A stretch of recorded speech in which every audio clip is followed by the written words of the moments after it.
Hello mga ka-farmers! For today's video ay meron akong nakita na isang katanungan. At magbibigay nga tayo ng opinion o komento about dito sa tanong niya. Sabi niya, tanong lang po, lugi ba o bawi pa rin pagbibili ako ng inahing baboy, 2 beses nag-anak, 20k po kung sakali? Ang una mong titingnan diyan ay kung ano ba yung itsura ng iyong baboy na bibilhin, yung body score condition ng inahin. At bakit ba ipagbebenta yung second parity na inahin?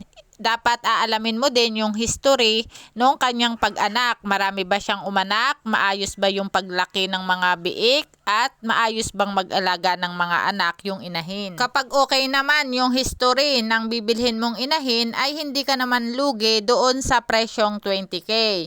Dahil iyan naman ay iyo pa ding paaanakin at magbibigay pa yan ng maraming produksyon kapag maganda yung inahin na nabili mo. Ang magandang klase ng inahin mga ka-farmers ay tumatagal yan sa pagbababuyan. Magagamit mo yan kahit nakasampo o 12 parity. Depende sa uri o yung klase ng ilalabas at iaanak niya. At kapag nga ang iyong inahin ay nabili ay katulad nito na maraming umanak, ay hindi ka lugi at ikaw nga ay bawing-bawi na diyan. Depende din sa alam ng iyong pag-aalaga. Meron kasi mga ka-farmers na sige, maraming ang ibinibigay sa iyo na production pero hindi mo naman alam kung paano ang tamang pag-aalaga, ay hindi mo rin masasabi na ikaw ay swerte dahil ang mga yan ay posibleng malagas at hindi ka din kikita. At ang pag-diskarte nga sa pag-aalaga ng baboy, ayan nga ay isa sa advantage mo para ikaw ay kumita. Sa pagpaparami mga ka-farmers ng biik na iaanak ng ating inahin, ay meron nga diyang mga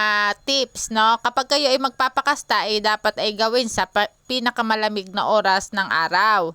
Ginagawa ito upang lalong lumaki ang porsyento ng pagbubuntis ng inahin.